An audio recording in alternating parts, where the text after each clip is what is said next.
twisted minds unique. You're watching Slash Sisters TV. That's right, ladies and gentlemen. Now listen, I know you can go anywhere and watch whatever you want. Brett Wagner. But if you don't watch Slash Sisters TV, Ari Lehman will come to your house, steal all your animals, and I will eat all the food out of your fridge. I will free all the livestock. It's the truth. She wasn't even recording. No, she wasn't. God damn you. You're being silly. No. No. The moment's passed. The moment's passed. Oh no. Junior. Sorry. We are experiencing technical difficulties. AKA Please Jenny stand by. lost the magnet in her bra. Again. Won't be the last time. Stop wearing a metal bra and you won't have that problem. There's no metal in this. There's necklaces. Maybe that's it. Maybe they're trying to stick to the necklaces. I'll put them on the outside. Necklaces shouldn't be magnetic. Well, here we are. Welcome back, y'all. Hi everyone, I'm Slash Sister Hallie, and it is February, so we are going to do something a little different and celebrate Black History Month, despite what certain people would like to have us think. It does exist. And the perfect time We're to celebrating here, right, regardless of what everybody else is doing. and the perfect time to spotlight some horror with a little different bit of a message. Yeah, here. for sure. It's definitely very tongue-in-cheek. It's very self-aware, very meta. Self-deprecating. Yes. Anyways, I'm Slash Sister Jen, and today we are reviewing The Blackening from 2022. I thought. Is it 23? Oh, It says 23. 22 I in know. the script. Says 23 back here. Let's see here. Yep, 23. So from 2023. It's directed by Tim Story and stars Jermaine Fowler, Ashley Greene, Cinque Walls, a hilarious, bloody, and socially aware slasher that keeps you guessing. Definitely is like, it pays a lot of homage to slashers that we love. It's got a lot of meta in jokes that remind me of definitely Scream. meta. It's definitely self-deprecating, but it also plays all the tropes, kind of. Yes. You know. Yes. I mean, the tagline for this film when it came out is actually it says right here, we can't all die first. Yeah. The entire cast is black, except for a couple of people. There are folks. There are 3 actors in this film that are not black. Yep. Everybody else is black. Yep. And Tim Story also directed the original, well, not the original, but the 2005 Fantastic Four film. Yes. With Chris Evans and everything like Right. that. So. Right. But it's full of laughs, scares, and clever commentary, and we're kind of here for it, you know? Yeah. Before we dive in, don't forget to check out our Etsy store at etsy.com/shop/sisters//. You'll find paintings by me, shirts designed by Hallie, like the one she's wearing right now, and patches to pin and sew on your battle jacket, backpack, or whatever else you like to sew your things onto. All inspired by some of our favorite bands and horror movies. properties. Yep. Yes. Shopping the Etsy shop is a great way to support the channel. Believe it or not, it helps us out immensely. So Yes. but don't forget to also slash the subscribe button while you're here, stab the like button, and ring-a-ling that grave bell so you don't get lost in the mix and can stay up to date on everything we are doing here and everywhere else, because we've got a ton of shit coming up this year. Yes, we do. We're doing we just went through and scheduled like lots of things coming up in this year. So stay tuned. We will keep you updated. Always follow our socials. That's a good place to stay updated on the things that we're doing, especially for you local fans. Stuff that we're doing around town, because we're always trying to keep the horror alive throughout the year. Oh, So, 100%. yeah. So let's go ahead and find out if anyone makes it out alive from The Blackening. Yep, let's go ahead and shoot our crossbow directly into The Blackening. Yes. So we start our movie with Morgan and Sean. They arrive at the cabin in the woods. There's lots of tropes, like straight up, we're in a cabin in the woods right off the bat. Where they are planning a celebration for Juneteenth, which if you are not aware of what Juneteenth is, it is the celebration of Read a the end of book. slavery. Yes, it is the official celebration of the end of slavery. The official end of slavery in Texas. Correct. That was the last one to do it, and it was on June 19th. That's why it's Correct. Juneteenth. And that's actually not to say that that's the end of slavery, because we just moved it into the penal system. Yeah. So, anyways, where was I? Group of friends celebrating. Yes, they're celebrating Juneteenth. Morgan and Sean have invited, they have rented this cabin in the woods. They've invited their friend group from college to come back. And while the two of them are at the house setting things up, a game room opens up. A door that was not open before is now open, and the couple discovers a board game called The Blackening, which features a racist Little Black Sambo caricature in the center, as well as cards and kind of a game table Right. to play on. Yeah. Right. Suddenly, the lights go out, and a mysterious voice demands that the couple play. Sean answers the Draw a question. card. Right. Sean answers the question incorrectly, which, by the way, I'm so pissed with this. Yes. Okay. The question is, stereotypically, the black character is killed off first. Name a horror film where a black character makes it all the way to the end. His and his dumbass, says Jada Pinkett Smith and Omar Epps, Scream 2. who are literally the opening kills of Scream 2. It makes no fucking sense. Before he even got it out, I was like, Brandy, I know what you did last I know what you did last summer. Yeah. It was the first one that popped off my head, but that we covered that. There's plenty. So, I know there is. They survive all the time. Oh, I know. It's not the That was trope. the first one that popped off on my Right, head. But yeah, right. he gets it fucking incorrect. Actually, Morgan corrects him, and then they don't say another answer, and time is up. Yes. Yes. So yeah, he gets shot in the neck with a bolt. Right to the neck. Morgan then tries to run, but is captured pretty quickly, right? I mean,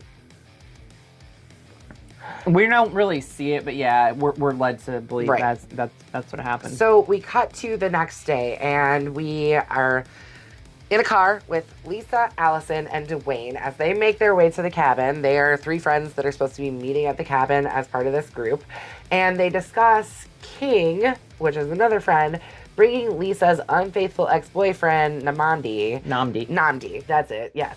Sorry, he's African. no, he's got from an fucking Oakland. Yeah, sure. Straight off the boat African, according to them. Later His in the dad movie. he was born in Oakland. Yes. So they're pissed that King is bringing Namdi for the festivities because Namdi and Lisa used to be together. And I think he kind of did her wrong the way I multiple way it times. sounds. Yeah. Multiple times. On her way to the cabin, Shanika runs into a gas station to get alcohol and rat snacks. I'm literally surprised As that soon as I fucking- saw the rap snacks, I was like, fucking rap snacks, yes! I was surprised that little bodunk town run by nothing but inbred white folk Yeah. actually had. I wonder if rap they snacks. put that in there on purpose knowing that they were coming. They had. to. Yeah, so, anyways, so she, shows up, or she's there getting alcohol and, snacks, and, she runs into Carlton, Claire, what's his name? Clifton. She does call him something else for Carlton. I think. Yep. Yep. Which is another trope. another little reference to another big black property, which is Fresh Prince of Bel-Air. Anyway, so she finds out that Clifton is also coming, even though she didn't even really remember him that well. And yeah, so he's supposed to be coming to the cabin as well. Right. His car broke down. He forgot his his phone charger. He uses Which is the problem because he has Android and everything at the cabin is Apple. Android is the far superior operating system, by the way. Before leaving, Shanika is unnerved by the facially defigured clerk. I think he's missing like Yeah, his he's left got like a eye or weird eye something like socket. that, who stands by her menacingly. Once the group is all together, they find Ranger White. His name badge actually says "Be White." He be white. Do you know that it took me all fucking day to figure out his name? I didn't want to look it up because Dietrich Bader. I know. But like, literally, we were on our way here, and I was like, I think it's Dietrich something. And then, yeah, I figured it out. Dietrich Bader. He was on the Drew Carey show. Yeah. He also voiced Batman. Really? Yeah. Batman: Brave and the Bold. Ha! Animated series. But yes, Ranger White is not allowing them entry. After settling the dispute, the friends begin to set up for the night of partying and playing spades. Yes, spades. Very important. Yes. Actually, it's culturally important. It is. Well, it's culturally important, period. It just is. No, I mean, I've played spades. I've too. played hearts too. It's the same freaking principle. It's just different suits. So, but yeah. Drinks, drugs, and games ensue. In fact, there's even there's a scene when they first get there and Dwayne is freaking out because Namdi's there. And he doesn't want him to be, like, he's being protective of his friend. And she comes over and she's like, okay, take a deep breath. Breathe in, open your mouth, and she throws Molly in his mouth. Which, like, when she did it, like, immediately I thought of Terrifier 2 and Sienna getting roofied by her friend. Yeah. So, all right. But this is what's happening. We're doing drugs, we're drinking, we're playing games. After the lights go out again on the group, the friends go to find a power box, only to find the game room with they did find it prior, but it was locked. And there was no fucking sign on the door. Yeah, it was just a green door. Right? It was green? Mm-hmm. Yeah.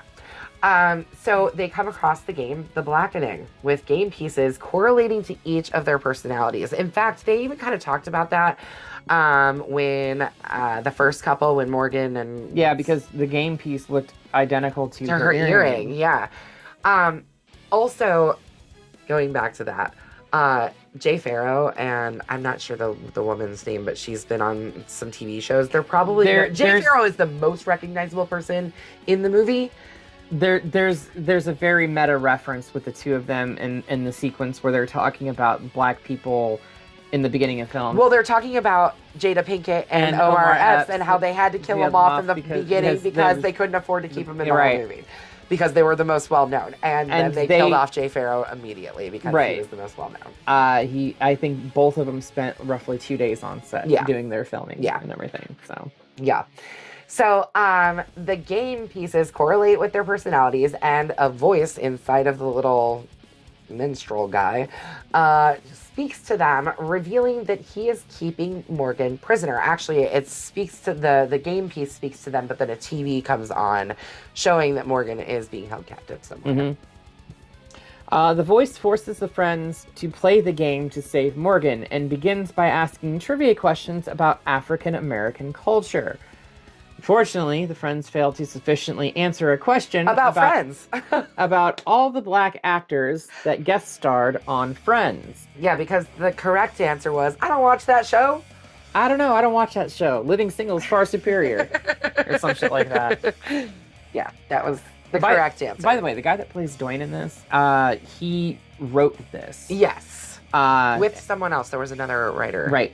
But they initially did it as like a sketch. Yeah, it was a short story or short sketch that like a play type thing that he did. And it evolved into this. Yes. And in fact, it evolved into what the next scene is coming up, because eventually after they got the wrong answer with Friends, Morgan is attacked and is actually at this point killed off screen. We find that out later, but she does actually die at this point. They are ordered to sacrifice one of their own based on who they deem to be the blackest. And this is where the whole story for the movie came from, was from this scene where the friends all fight about who is the blackest, or trying to convince each other that they're not the blackest. It is really funny. The most black person will be sacrificed, and each of them comes up with their own defense. The one girl is like, well, my daddy's white. White. My dad is white. And the King says something about... Dwayne's like, I'm gay. Yeah, and all gay is just a bag of dicks rolled up into something white. In something white, right? And Shanika, they try to say Shanika is the blackest because she drops says the N-word a lot. And her immediate response is, yeah, N-word. It's this scene is comic gold. It's very, very funny. Eventually, Clifton admits that he voted for Trump twice. It would have been interesting. And that he's never seen the movie Friday. It would have been interesting if this movie had been released after the last election, and if he would have said 3 times. Yeah. It just would have been funny. Yeah.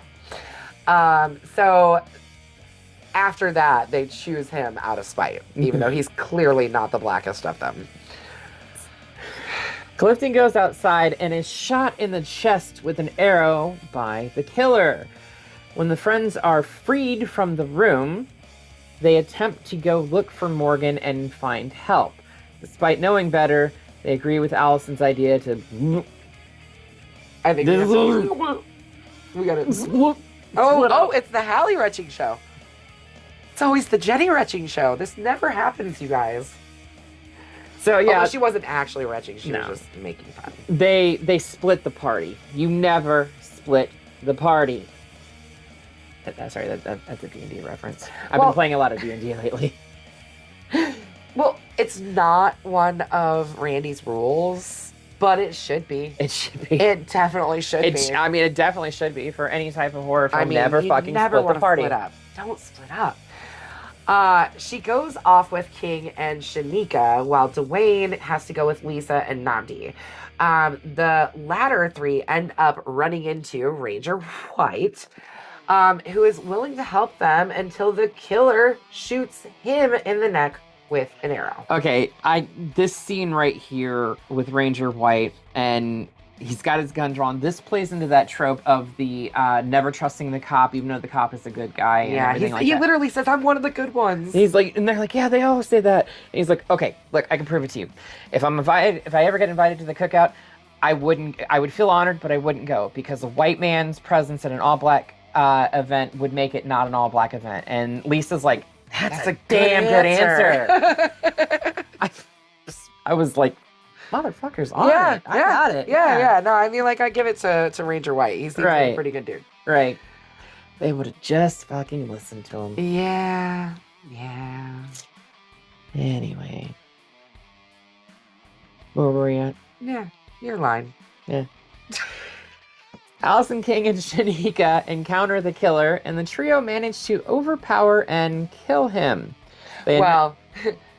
Allison manages to overpower and kill him by putting a bunch of freaking arrows, bolts into her. I thought they were pens, actually. I thought it was like she pulled them out of the bodies and used it to. But yeah, she just beats the fuck out of him. Mind you, she's high off fucking Adderall at this point. Super high on Adderall, which is basically meth. If you guys didn't know, that's essentially it's a stimulant, is what it is. Yes. Let's call it what it actually is. Yes. It's a fucking stimulant. Very similar. I said basically. Anyway, do you speak from experience? No.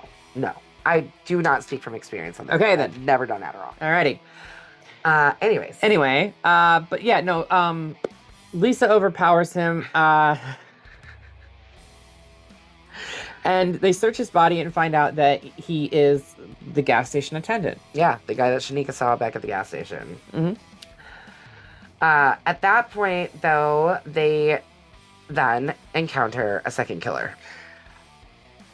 Right? Like, they have a second killer show up. I completely lost my spot No, here. you're good. Unmask him and find that he's the clerk that Shanika saw at the gas station. Lisa, Yes. Namdi, and Dwayne then encounter a second killer before Lisa bashes his brains in. With The candlestick that what they is gave. this, Hasbro? They gave her shit for picking I it up. Earlier, they're like, "What is this fucking Clue?" Right. But I love it too because after she's done bashing the motherfucker's brains in, she turns around and she looks at like Dwayne or whatever and is like, "Wasn't it one of you that had something to say about my weapon of choice earlier?" Yeah. Nothing. Nothing to say. Nothing to say. But they look through his pockets to see that he is the first killer's twin brother, and they deduce that someone hired them to be there. Yeah, because they find a an list envelope with a list of their like, initials with $100 next to each one. Like that's all their lives. Dwayne's like, missing $1,000. I think really those people just kill for fun. That's my thought, is that they kill for fun. I wonder if they rent exclusively to black folks or if they change the cabin up. Well, obviously the game was... Okay, let's finish the story before we get there. Because when they first got there, Ranger White said that the Connors typically only rent the cabin out to families. So, like, their presence being there, I don't think that they were doing stuff like this prior to whoever hired them, but we're getting there. Oh, the house is set up pretty... And somebody could have paid them to change the house around, too. That's true. I don't know where Anyway. somebody got the money for it. Yeah. Clearly somebody only had $1,000 to kill off his friends. Anyways, the friends go into another room where they find Ranger White and Clifton's bodies. Because, as we said earlier, when Clifton went out, he got shot. Only for the latter to spring awake and reveal himself as the mastermind. Of course, it was Clifton all along. He blames the group for always doubting his level of blackness, which they, when they knew each other in college, with his doubt leading to an incident where he drank heavily and ended up killing a woman and when driving on the road. So basically what happened is, this all goes back to A game of fucking spades. Yeah. Basically they were like, you don't know how to play and we're not going to teach you. So... No, it goes back to a game even I 10 know. years prior. That's exactly what they did where 10 years prior, is they told him, we're not going to teach you. You don't really know how to play. But you can kind of sit on the side and watch. And then they did the exact same thing to him when they played spades the night of the movie. He actually was playing spades 10 years prior. And I know. You know what? Actually, I looked up that word, and it's renege, R-E-N-E-G-E. Yeah, and it doesn't but- have anything to do with... No. I know. It just sounds bad. Right, which is why I'm not... Agreed. I'm not trying to get canceled. Yes. But yeah, so he screwed up the game. Someone literally told him, we revoke your black card and all this other stuff. And he drank for the first time that night. It's not like we told you we revoked your black card. And he's like, yeah, in fact, you did tell me you revoked my black card. That's the exact words that you said. And then she's like, yeah, that tracks. Yeah. But so he drank for the first time that night, ended up getting behind the wheel of his car and inadvertently killing a woman and serving 4 years behind bars. He says manslaughter. he says jail, but but it would clearly be prison. Yes. So yeah, it was a bad situation. The friends do see him. He organized this entire night to get back at them. They do see him, and he explains that he threw Morgan down into the well. They actually show footage. He shows footage. Yeah. So it's at that point that we find out that Morgan is dead too. So they're all dead. The friends start fighting back, and they finally do kick him down the well, and he apparently dies. But Clifton can be heard laughing still. So it's kind of one of those things. But as the morning arrives, the friends are sitting outside smoking joints, I think, right? And Or they're doing like, shrooms, who knows?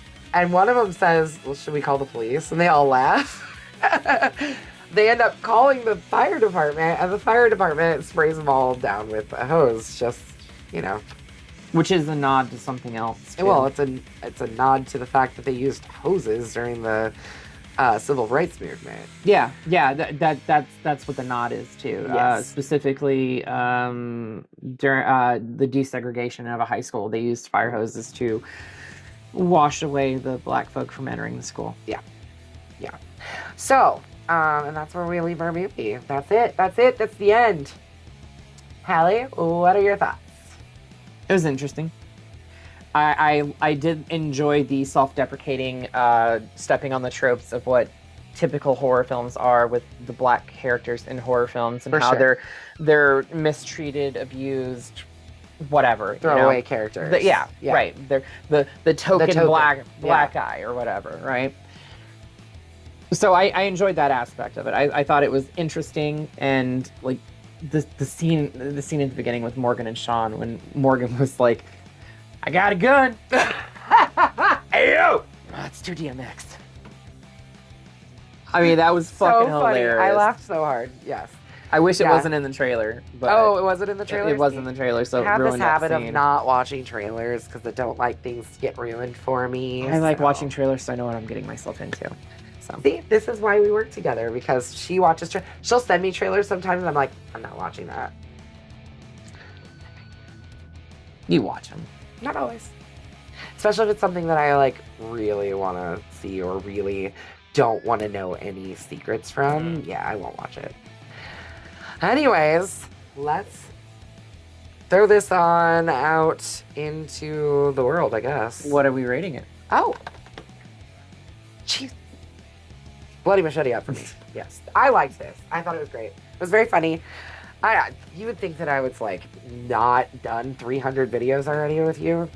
Okay. We're not even up to 200 not yet, 300. Okay. But like you would think that we haven't been doing this for 3 years, and I should know that I have to give my bloody machete up. Duh. or down. It's up for me.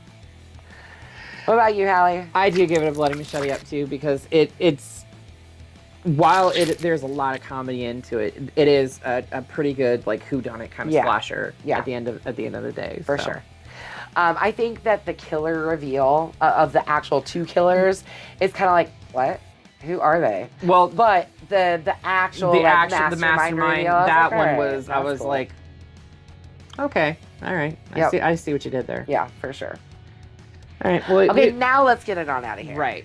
Send it back to the cabin in the woods. Yes.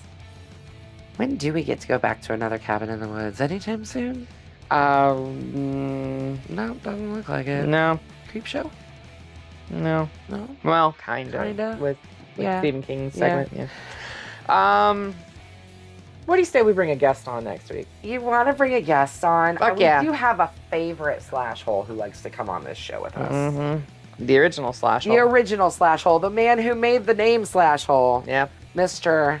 Mike. Mr. Matthias. Mr. Mike Matthias. So come back next week because We're gonna be celebrating Valentine's Day with My Bloody Valentine, the remake, 3D. And another 3D movie. We didn't do the last one. The last one wasn't 3D, but the one before that was 3D. The Final Destination. But This 3D was way better though. it really was. The 3D in this is And they really came out fun. at the same fucking year, Did they really? 2009. Wow. Clearly somebody had the bigger budget. And it was probably Final Destination because they got more CG and it looked awful. Sometimes too much is not. But this has got better actors in it. Yes. It's got one of her boys from Supernatural in it. Look at her face. You know, I've watched like 5 episodes of Supernatural. Here's why. Okay? There's over 300. Yes. So I got like 5 episodes in, and I don't know if it was you or somebody else was like, oh no, Jeffrey Dean Morgan's not even in it for very long. And I was like, He's in it for the first full season. yeah. And then I was like, and he's not after that? And then I just have to keep watching? It's worth it though. Is it 300 episodes? I mean, there are some episodes that are really bad, but there are some episodes that are really, really fucking good too. But do I have to slog through all of the... Okay. Anyways, come back. Who's in this one? Jensen Ackles? Jensen Ackles. Jensen Ackles is in this one. What's the other guy's name? Jared Padalecki. Jared Padalecki. He was in a different remake that we did just back in October. He was in Friday the Friday the 13th. Yes. So come back next week where we will be joined by good old Mike, and we're going to be hacking. We're going to be taking our pick to Harrigan Mines. Yes. Yes, we will be. You know, I'm going to have to work in some Corpse Grinder references and Iceland Kills. Yeah. Yep. It's going to happen. I'm going to tweak the... I'm going to get in the scripts next week. Yeah, good luck with that. Until next week, make sure you slash that subscribe button. Stab the like button. And ring-a-ling that gray bell so you don't miss out on anything we are doing right here on this platform. Until next time, we will see you all in the afterlife.